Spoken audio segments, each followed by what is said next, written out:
Boa noite, graça e paz, tudo bem? O irmão Altevir e a irmã Diene, por favor. Enquanto isso, o irmão Wesley vai preparar o vídeo ali para nós. Aquele vídeo do Seiva. O irmão Paulo, não sei se a irmã Sara está presente.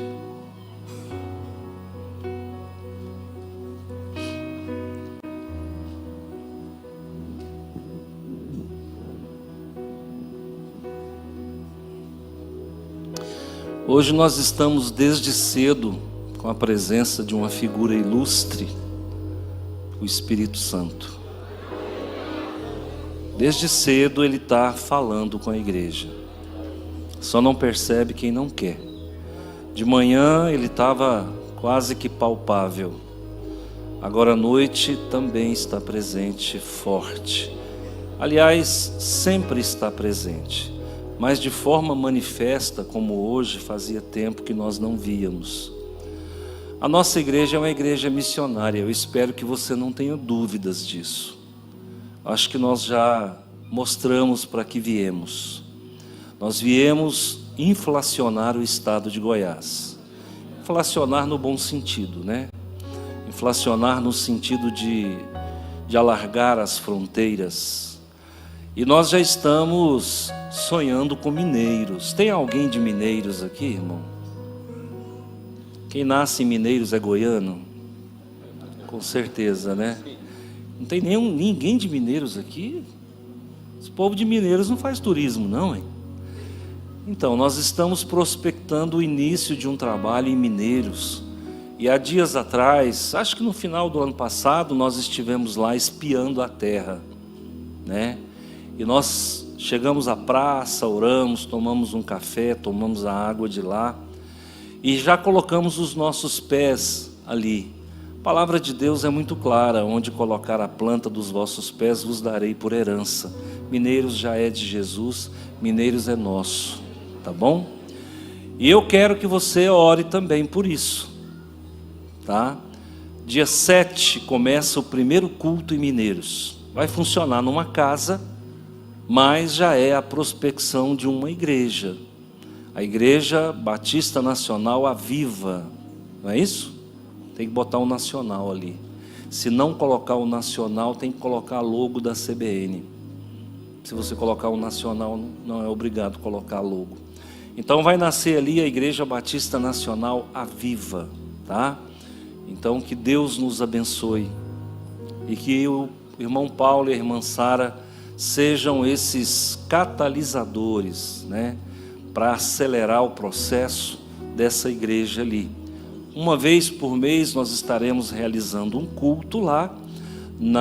No dia 7, a missionária Neide estará indo lá também para ministrar a ceia. Existem irmãos nossos daqui que mudaram para lá e estão sem igrejas.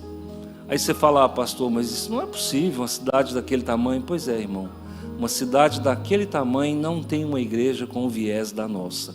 Não que a nossa seja melhor, ela é diferente, tá? Não que a nossa igreja seja melhor, mas a palavra que você ouve aqui, às vezes você não ouve ali, não é? Nós temos compromisso com a ortodoxia, nós temos compromisso com a sã doutrina. Então o que nós pregamos aqui não é café requentado, tá? É café feito na hora, e a palavra nossa que nós pregamos é a palavra de Deus, tá bom? Também nós estivemos no bairro Veneza, aquela região ali próxima ao cemitério.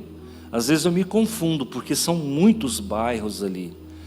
E o irmão Altevir tem tido de um tempo para cá, já há bastante tempo, alguns insights no sentido de começar um trabalho ali. E eu falei: irmão, você falou com a pessoa certa, vamos lá. E já espiamos a terra também, tá? E já colocamos os nossos pés ali, já fizemos a primeira oração. Agora, o que nós estamos precisando? De uma casa para abrir uma casa de luz. Quem mora no Veneza e adjacência, levanta a mão. Deixa eu ver. Olha lá, ó. Irmãzinha, olha lá, a Gábata, o Maurício. Tem mais ali o Gilmar. Rapaz, só gente boa. A irmã Suzane. Quem mais? Quem? Cristiane, cadê ela? A irmã Cristiane, lá em cima, ótimo. Pessoal, vamos abrir uma casa de luz, tem a irmãzinha lá também, ó. Vamos abrir uma casa de luz, Daiane, é a Daiane? Sim, a Daiane. Hã? Vai começar lá em casa? Pronto, já está determinado, irmão. Pronto, já bateu o martelo, é lá, tá? Já começa uma casa de luz, porque lá vai nascer naquela região a Igreja Batista Nacional Semear. Tá bom? Você crê que nós vamos chegar lá? Eu creio. Então o irmão Altevir e a irmã Diene estão com essa missão de nós começarmos um trabalho naquela região, tá bom? Veneza, ali tem Veneza, tem Arco-Íris, Maranata, Vem Jesus, Dona Gersina. Então tá bom. Muito obrigado, Deus abençoe, viu?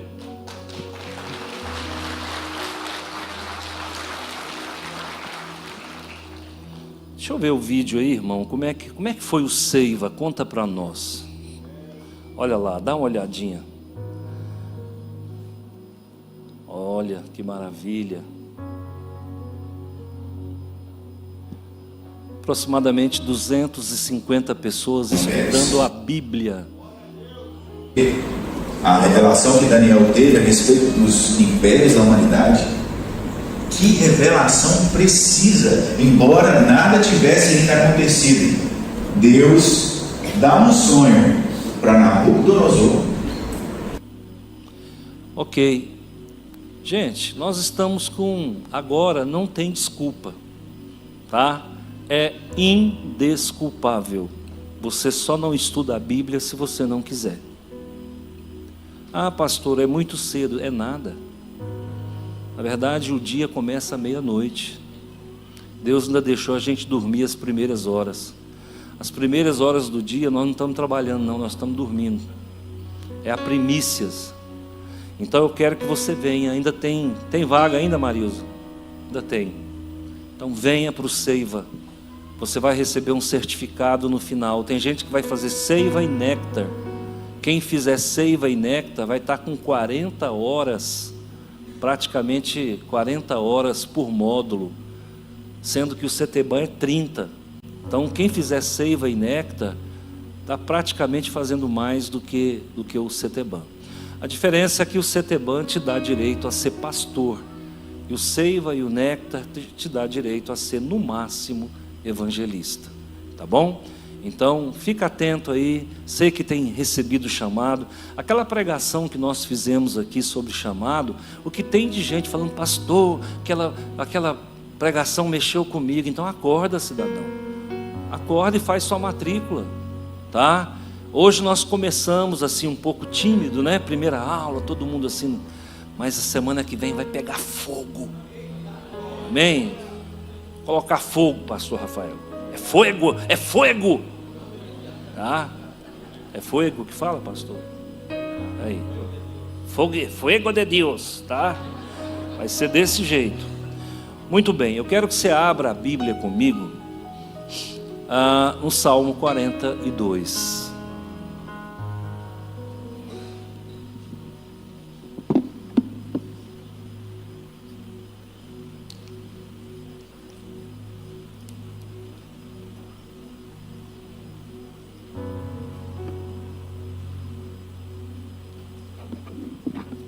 Salmo 42. Eu vou ler apenas o versículo 1 e 2, tá? Todos acharam? Sim? Ok. A palavra do Senhor diz assim: como o servo brama pela corrente das águas, assim suspira a minha alma por ti, ó Deus. A minha alma tem sede de Deus, do Deus vivo. Agora na tradução revista e atualizada: como suspira a corça pelas correntes das águas, assim por ti, ó Deus, suspira a minha alma. A minha alma tem sede de Deus, do Deus vivo. Vamos orar. Senhor meu Deus e Pai, em nome de Jesus, Agora nós estamos na tua presença e é o Senhor quem fala. E o Senhor fala audível, o Senhor fala sem deixar dúvidas, o Senhor não usa meias palavras. A verdade emana da boca daquele que tudo sabe, tudo pode. Pai de amor, abençoa todos que aqui estão. A igreja está cheia, cheia da tua presença. O Espírito do Senhor paira na nave do templo. O sopro, o bater das asas do Espírito Santo aquece o nosso coração. Pelo poder santo de Jesus é que eu oro. Amém. Queridos, eu vou falar de vida cristã, mas o título é Sede de Deus. Tá? Antes de falarmos especificamente sobre sede de Deus, eu quero falar da autoria desse salmo.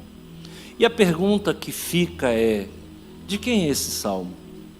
Pela manhã eu citei esse salmo como sendo de Davi.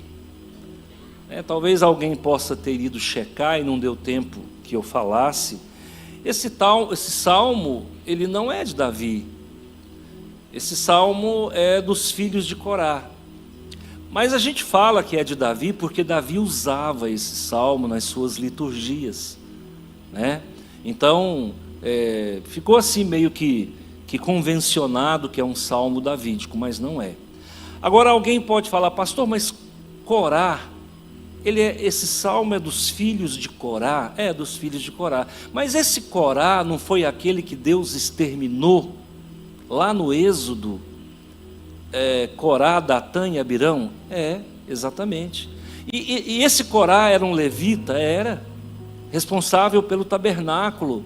Mas ele não era um rebelde? Era. Mas a Bíblia não fala que Deus engoliu ele e a casa dele?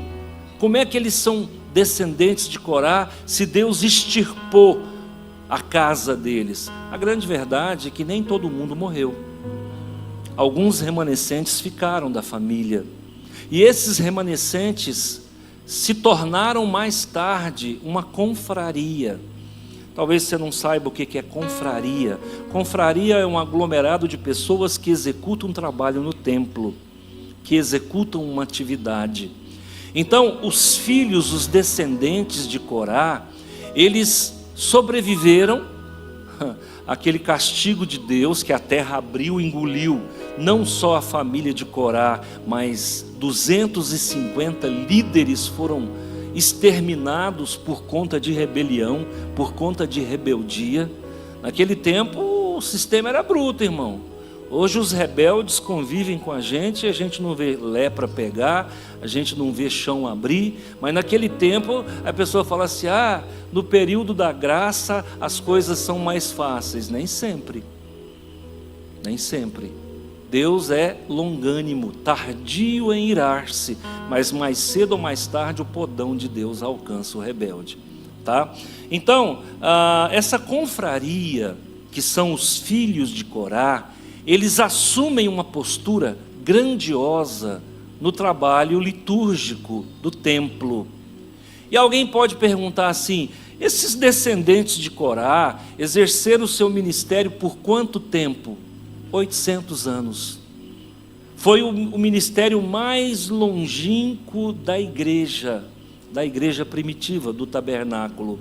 Gente, esse ministério não durou 10 anos, não durou 20 anos. O ministério dos coraitas, dos filhos de Corá, durou exatamente 800 anos. Então era um povo muito importante. Toda vez que tinha atividade no tabernáculo, no templo, lá estavam os descendentes de Corá. Eles eram músicos, eles tinham o dom da música.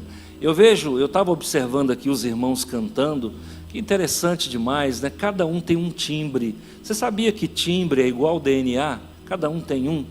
Você nunca vai achar alguém exatamente que fala com o mesmo timbre que eu, Eu me lembro que na década de 80, 70 para ser mais exato, apareceu um cara que cantava igual Roberto Carlos, chamava Ricardo Braga. Esse camarada cantava igual Roberto Carlos, mas se você observasse bem, em algumas notas, em alguns falsetes davam uma diferencinha, Porque não tem dois timbres iguais. Eles se parecem, eles são similares, mas não são iguais. Então, eu estava observando o louvor e observando cada irmão cantar. Cada voz mais bonita que a outra. Os homens estão de parabéns, tá? Mexer com homem é o trem mais difícil do mundo, irmão. Você quer ver a diferença? As mulheres estão de parabéns. Tá vendo? É por isso que eu só elogio as mulheres. Porque há um retorno, né? Esse retorno alegra o pregador. Não, mas é verdade, gente. As meninas também têm um vocal bonito. Os rapazes, de manhã também foi um show abençoado, né? Cada um cantando melhor. Aqui nessa igreja tem gente que canta. Tem mesmo, gente. Aqui vou te falar, aqui tem muita gente afinado, muita gente da família de Corá, gente pronta para louvar, uma confraria. Nós temos uma confraria de louvor aqui, viu, gente? Palavra nova aí para o teu vocabulário, grava ela, viu? Muito bem, esse salmo, ele é muito importante, porque ele é um salmo que traz algumas informações bem interessantes. Agora, aqui fala, como o servo, não é servo, é servo, tá? Na outra tradução é, como suspira a corça, corça não é carro, tá? Então deixa eu só explicar, porque um dia eu vi uma pessoa pregando na internet, quando Deus fala do zai, ele falava que era alho, não é alho, é ai, né? Então, gente, fica atento para não... Como suspira a corça. Pastor, por que a tradução... Vamos pegar uma tradução bem... Olha o que diz aqui, na tradução bem moderna. Assim como o corço. Então, veja bem, ó. Servo, corço, corça, viado. A Bíblia é tão cuidadosa, gente, é um viadinho. Olha como a Bíblia é cuidadosa. Já imaginou se a gente fosse ler como suspira o viadinho? Não ia ficar legal. Mas é isso, gente. Essa corça aqui, ele é uma gazelinha. Agora, olha o que ele está dizendo. Como suspira a corça pela corrente das águas, assim por ti suspira a minha alma, ó Senhor. O que ele está dizendo? Ele está dizendo que a corça tem muita sede. Quando está deserto, você já observou a terra como ela fica? Quando está na época de seca, a terra racha. A sede da terra é tão grande que ela racha. Agora, nesse texto, gente, fazendo assim uma quase exegese, eu vou te dizer que esse texto fala muito.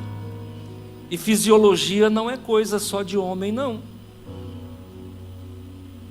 A corça também tem fisiologia e a alma também tem fisiologia.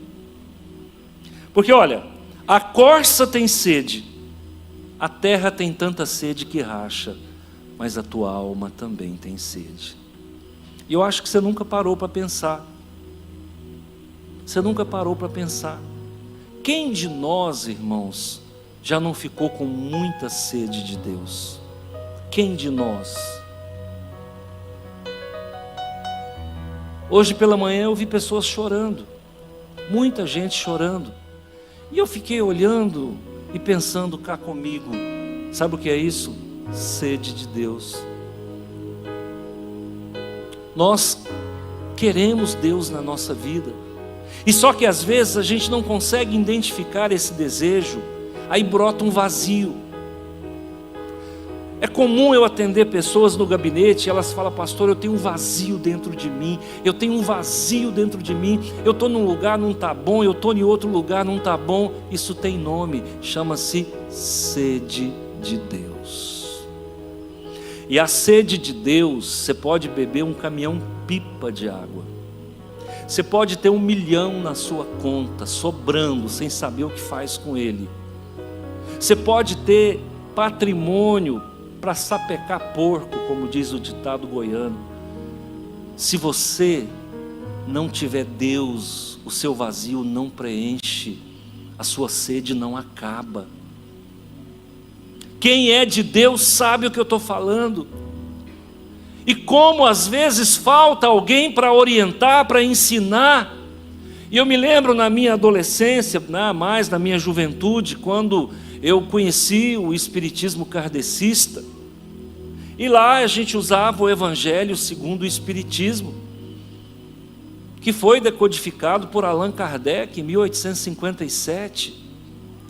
E quando eu tinha alguns vazios que eu não sabia definir, eu abria o Evangelho segundo o Espiritismo e eu lia, e aquilo de certa forma me dava um alento, porque eu não sabia, mas eu anelava pela presença de Deus, e aquelas migalhas que estavam dentro do Evangelho segundo o Espiritismo, porque o Evangelho segundo o Espiritismo não oferece Bíblia, oferece degustação de Bíblia. Pega só o que interessa, só o que convém, e coloca ali nada que deponha contra a doutrina kardeciana. E aí então eu li aquilo e eu tinha um pequeno sossego, uma pequena paz. Mas o salmista está falando aqui, os filhos de Corá, ou de Coré, eles estão falando aqui que há uma sede dentro deles que nem a corça consegue expressar. Há uma sede dentro deles que nem a própria terra rachada consegue definir. Pastor, mas quem é filho de Deus tem sede? Tem. Quem é filho de Deus tem sede e vai direto à fonte do rio que brota do trono de Deus. Quantas vezes nós estamos vazios? Quantas vezes nós estamos desabastecidos? E eu me lembro uma vez, um ano desse que se passou, e você pensa que não, mas o sacerdote, o pastor, é aquele que se doa o tempo todo. O tempo todo. Um chega, conta um problema. Você pensa que não, sai virtude. Aí o outro chega, conta problema. Você dá conselho, você ora, sai virtude. Chega num ponto, irmãos, que a gente está igual uma cana moída. Eu teve um ano que eu saí daqui no mês de férias, e eu me lembro que nós dormimos em Porangatu, lá no norte, no extremo goiano, e eu estava tão cansado, mas tão cansado, que quando eu cheguei na casa da minha sogra, eu dormi 3 dias sem parar. E a minha sogra, eu lembro que ela perguntou para minha esposa: ele está doente? Não, minha esposa, eu ouvi ela falando: mãe, não se preocupa com ele não, deixa ele. Gente, é um vazio tão grande que às vezes a gente fica. Por quê? Porque nós somos um canal. Por nós flui uma seiva, por nós flui uma unção, e a gente está atendendo o povo o tempo todo. O sacerdote nada mais é do que um pronto-socorro que anda. Nós somos um pronto-socorro ambulante, nós somos um ambulatório que anda. Então nós estamos o tempo todo se doando.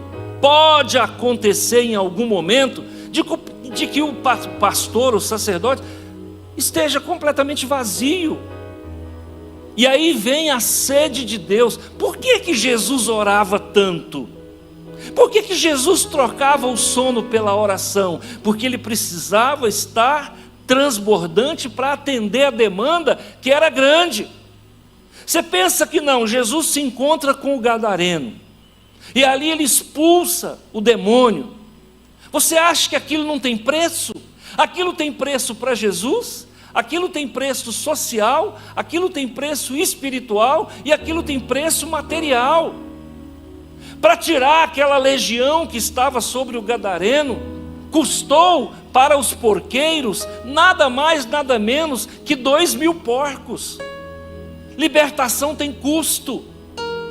Com certeza Jesus teve que orar 2, 3 horas a mais naquela madrugada, porque ele sabia que ele teria um confronto com a legião de demônios. Você acha mesmo que demônio alojado, acampado, você acha mesmo que ele vai sair de graça? Não, não vai. Eles cobraram vidas para deixar aquela vida. E eles trocaram aquela vida que eles oprimiam desde muito tempo por 2.000 vidas de porcos. Quando você chega numa encruzilhada, que você encontra ali uma galinha, ou um bode sacrificado, ou uma galinha, irmãos, aquilo é vida. Feitiço exige vida, macumba exige vida, e muitas vezes libertação também tem preço. Ah, pastor, um dia a moça lá não sei de onde passou por aqui um tempo, saiu, voltou, aí de repente ela mandou um recado para mim: pastor, eu queria que o senhor fizesse libertação com a minha filha. Aí eu não entendo, para congregar é outra igreja, para mexer com demônio sou eu. Ué, mas está danado, para mim só sobrou demônio. Aí eu peguei e mandei um recado para ela, falei: minha filha, fala para ela, fulano, primeiro que é antiético eu fazer libertação com alguém que não é da igreja. O pastor de lá pode achar que eu estou, invadindo o território dele, e isso é antiético. Segundo, troca tapa com demônio com alguém que não valoriza o nosso ministério? Não. Então, gente, libertação tem preço. Quantas vezes nós já libertamos pessoas no monte, pessoas oprimidas, em espírito encalacrado, sabe, dentro da espiritualidade, crianças que recebiam demônios. Nós, em Cristo Jesus, libertamos essas pessoas no monte, mas nós é que sabemos como é que a gente fica.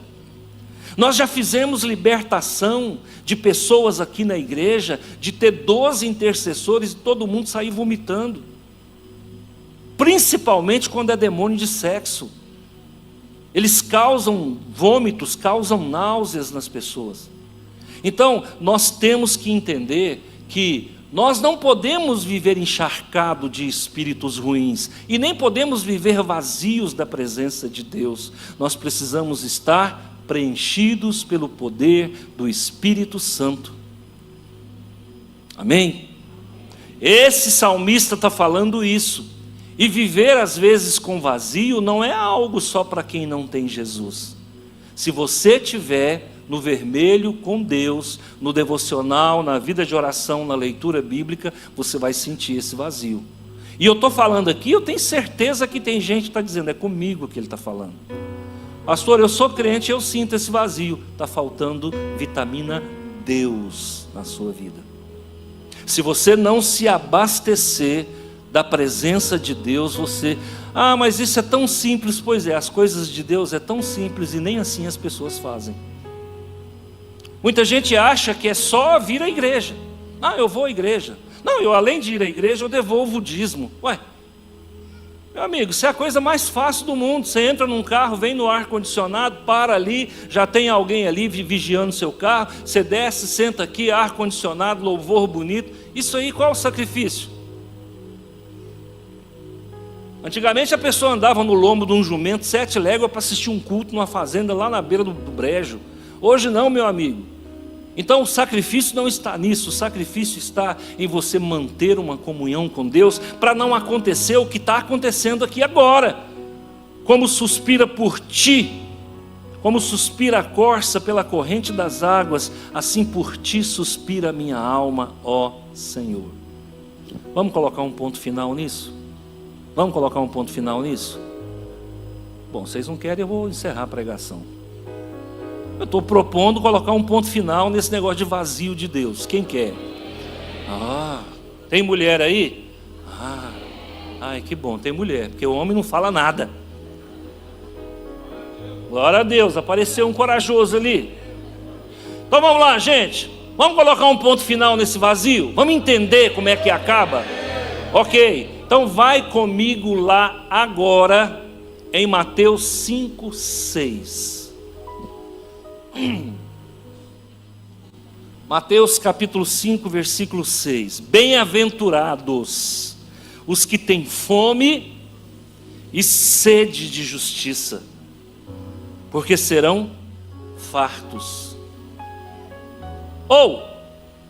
A sede, ela é uma fisiologia não só do corpo orgânico, mas também do corpo espiritual. A Bíblia está dizendo que feliz aquele que tem sede do que é bom, feliz aquele que tem sede de Deus, Feliz aquele que tem sede de justiça. Já aconteceu de você falar assim: poxa, eu quero ir na igreja hoje, eu quero conversar com alguém, eu quero abraçar alguém, eu quero dizer que gosto do fulano, gosto da beltrana. Já aconteceu isso? Isso é sede de comunhão, gente. Isso aí é sintoma da alma, tá? Então a alma também, ela tem anseios, ela também anela, ela também suspira. E a Bíblia é muito clara nas bem-aventuranças, no Sermão do Monte: ó, feliz o homem, os que têm fome e sede de justiça, porque serão saciados. Ok? Vamos lá em João capítulo 7, versículo 37. Olha o que diz: no último dia, o grande dia da festa, levantou-se Jesus e exclamou: se alguém tem sede, venha a mim e beba. O que me chama a atenção é que era um dia de festa, e as festas lá na Palestina duravam 7 dias. Você imaginou, irmão, você vai numa festinha de aniversário, fica ali, menino correndo para lá e para cá, ali depois de 1 hora e meia que você está ali, você está doidinho para ir embora, né? Já deu, não deu? Salgadinho já esfriou, Coca-Cola já perdeu o gás, você está doidinho para ir embora para casa, é sábado à noite. Deixa eu falar, essa festa é tranquila, e aquela que dura 7 dias? O povo está o quê? Extenuado, o povo está cansado, o povo está vazio. E aí o que Jesus chega propondo? Olha, você que está cansado das coisas do mundo, cansado das luzes desse mundo, cansado desse monte de vozes que você tem ouvido, você que está cansado dessas religiões vazias, você que está cansado dessa tradição familiar, você que está cansado dessa cultura de evangelho social, venha a mim. Olha lá: se alguém tem sede, venha a mim e beba. Do que ele está falando, meu Deus? Do que esse Jesus está falando, meu Deus? Como é que bebe dele? Como é que bebe dele? Vamos ver como é que bebe dele? Vai lá em João 4,14. É muito bom às vezes você anotar isso aí, viu, irmãos? Esse sermão, ele não é decorado não, ele é inspirativo. Acho bom você guardar isso aí, isso aqui é inspiração. O nosso culto tem uma espiritualidade contagiante. Olha lá o que diz: aquele porém que beber da água que eu lhe der, Jesus está falando com quem? Com a mulher samaritana. Ou, quem eram os samaritanos? Quem é daqui já sabe. Samaritano era considerado cachorro. Mulher e samaritano era considerado cachorro. Judeu orava em praça pública, em voz alta, os fariseus, e a oração deles era: oh meu Deus, obrigado porque eu não nasci nem samaritano, nem cachorro e nem mulher. Eles oravam dessa forma: oh meu Deus, obrigado, em praça pública, para todo mundo ver. Obrigado, meu Deus, porque eu não nasci nem mulher, nem samaritano, nem cachorro. Olha que nível que estava a mulher, olha que nível que estava o samaritano. E Jesus era o Jesus das mulheres, Jesus era o Jesus dos samaritanos. Agora ele está dizendo para uma mulher que é prostituta, eu não sei se é bem o termo, mas ela teve 5 maridos. Como é que você classifica? É difícil, né, gente, classificar isso aí. A mulher teve 5 maridos e agora o marido que ela tem, que é o 6º, não é dela, é de outra pessoa. Ela está compartilhando o marido de alguém. E aí Jesus disse: nem os 5 que você teve está certo, nem esse que você está vivendo está certo, mas eu quero ser o 7º marido. Eu sou o marido perfeito para você. Jesus era o 7º homem da vida daquela mulher. E aí Jesus então fala para ela: olha mulher, e ela estava ali tentando pegar água. E olha que fato interessante, nós que somos pastores, às vezes a gente se coloca em situações perigosas, viu? Às vezes a gente tem que arriscar um pouquinho. Quando eu fiz teologia, vou abrir um parêntese aqui, mas eu sei onde eu quero voltar. A professora de ética pastoral, ela dizia o seguinte: quando você for atender uma mulher, que a sua esposa esteja presente. Meu irmão, se eu dependesse de atender mulher com a minha mulher presente, eu não atendia mulher nenhuma. Até porque minha esposa trabalhava e eu fiquei esses anos todos aí atendendo mulheres. Até que um dia eu falei para o pastor Gessé: põe uma câmera aqui, porque está ficando perigoso. Não, está ficando perigoso, irmãos. Alguém fala uma coisa que você fez que você não fez, daqui a pouco fica a sua palavra contra a dela, não é? Então eu falei: Gessé, põe aqui uma câmera. Mas muitas vezes a gente arrisca um pouquinho para poder, não dá para você fazer tudo dentro do protocolo. Então já atendi mulheres várias vezes e graças a Deus, Deus tem estado conosco. Mas o que eu quero dizer é o seguinte: Jesus estava arriscando ali, porque era meio-dia, e essa mulher estava conversando com um homem na luz do meio-dia. Era proibido um homem abordar uma mulher, configurava conjunção carnal, configurava adultério naquela época. Jesus se expõe, correndo o risco das pessoas dizerem: além de beberrão e fanfarrão, ele também é mulherengo. Jesus então expõe o seu ministério para salvar uma vida e vai ter com ela porque ela estava querendo tirar água do poço. Então Jesus trava um diálogo, e nós muitas vezes, para exercer o ministério ou para evangelizar, muitas vezes nós vamos ter que quebrar alguns protocolos e correr alguns riscos. Ainda nesse viés, certa vez eu fui visitar uma irmã, nós estávamos começando o ministério, e aí chegando na casa dessa irmã, eu fui sozinho. Chegando lá, a igreja estava, sei lá, 1 ano que estava funcionando. E a irmã falou assim: pastor, entra. Eu entrei. Era mais ou menos 2 horas da tarde. Quando eu entrei, ela trancou a porta e tirou a chave. Eu falei: Jesus do céu, me livra. Jesus vem com todas as miríades, vai rompendo barreira, vai quebrando sofismas. Senhor, manda um batalhão de anjos. Ela falou: o que foi, pastor? Eu falei: não, foi me dando um suador, foi me dando uma agonia. Eu falei: eu vou desmaiar. É melhor desmaiar do que pecar, né? Então, irmãos, são dificuldades que a gente tem, mas eu não sei por que ela fez aquilo. Eu não sei, até hoje eu fiquei sem entender. Outra vez eu fui atender outra irmã, ela fez a mesma coisa. Trancou a porta e tirou a chave do consultório. Quase que eu conto a profissão da irmã.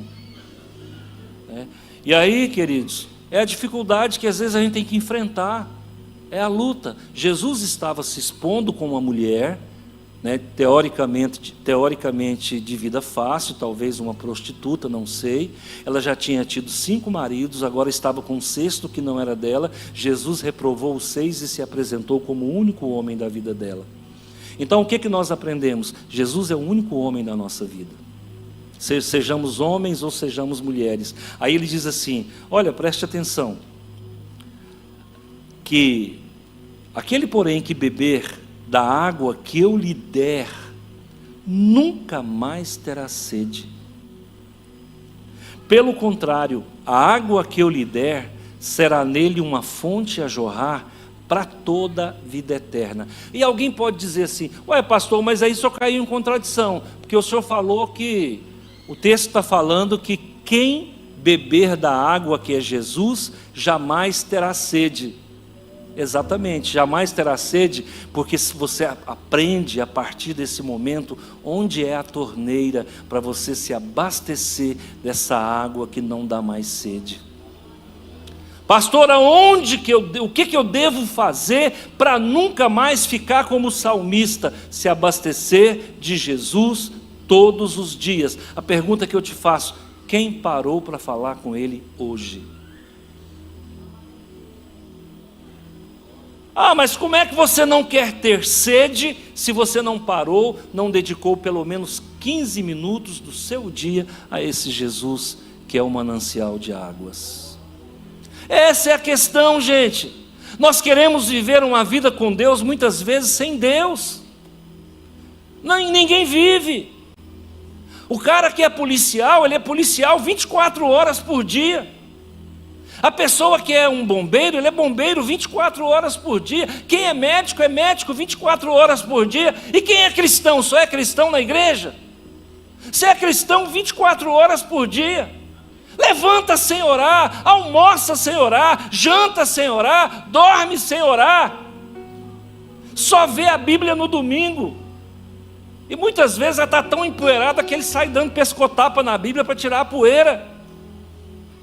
Então não é esse padrão de conduta que nós estamos preconizando. Estamos dizendo para você que nós precisamos estabelecer uma relação, como essa relação que ele está propondo para essa mulher. É olho no olho, é tete a tete, é face a face, e é a verdade que não faz curva. Mulher, eu sou a água que nunca mais te permitirá ter sede. Amém? Aí a gente consegue entender os filhos de Corá sentirem sede, porque Jesus ainda não tinha vindo ao mundo. Agora nós que somos cristãos, é inadmissível. Alguém já sentiu sede de WhatsApp? Não, porque não dá tempo, você não sai dele. Se WhatsApp fosse água, tinha gente morrendo afogado. Alguém já sentiu sede de agora é o que? Facebook? Instagram, o pessoal dali sabe. É Instagram.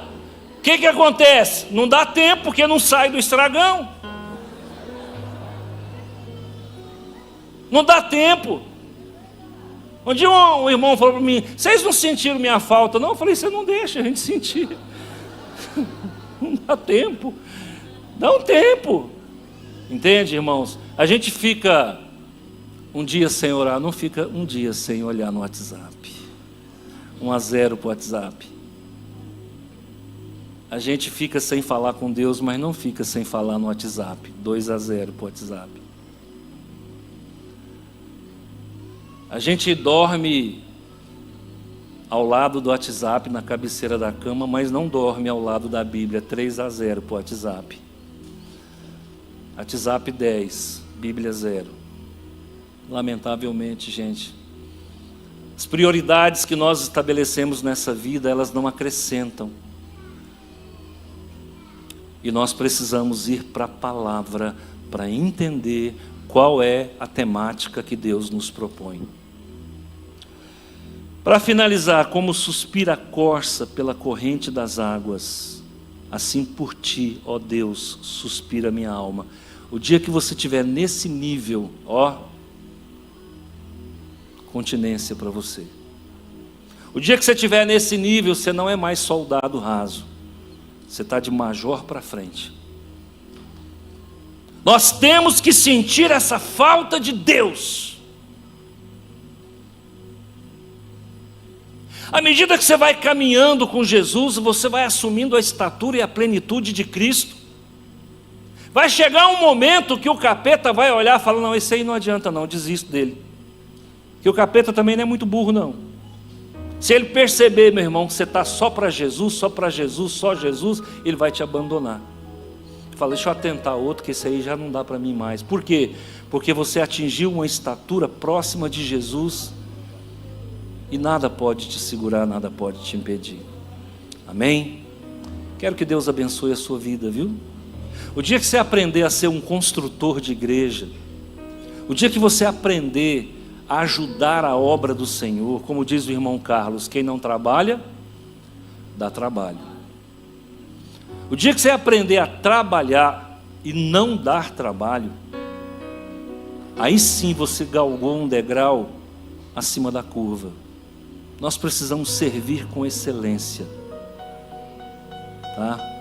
Que o Senhor te faça uma corça, que o Senhor te faça um corso, só isso, tá? Nada mais. Que Deus abençoe a sua vida, Deus te guarde, Deus te mantenha de pé. Tem um pessoal malicioso aqui na minha frente aqui. Eu estou falando um negócio, os caras estão viajando lá na... Amém? Deus abençoe. Nós vamos nesse momento, queridos, fazer uma oração. Obrigado, Jesus, obrigado, meu Pai. O Senhor é a nossa força, o nosso escudo de salvação, o Deus da nossa vida. Muito obrigado a cada momento, a cada instante, pela luz dos olhos do Senhor. Abençoa, meu Pai, todos aqueles que estão... Olha, irmãos, existe aqui um quadro de cirurgia, e o Senhor me mostra uma cirurgia, um corte bem profundo, e vários pontos nesse corte. Eu quero orar por essa pessoa que talvez vai fazer uma cirurgia, eu não sei quem é. Senhor meu Deus e meu Pai, em nome de Jesus, esse irmão, essa irmã que vai passar por uma cirurgia, quero colocar diante do teu altar. O Senhor me mostra o corte sendo cicatrizado. O que ficou após a cirurgia foi apenas uma marca, um sinal profundo na pele. O Senhor te abençoe, o Senhor te livre da morte. Se é algo súbito que vai acontecer, guarda com a tua mão de poder. E se já é uma cirurgia programada, guarda com a tua mão de poder. Em nome de Jesus. Obrigado, meu Pai, pela proteção que o Senhor tem nos dado, pelo livramento. É na autoridade e no poder do nome de Jesus que eu oro e agradeço.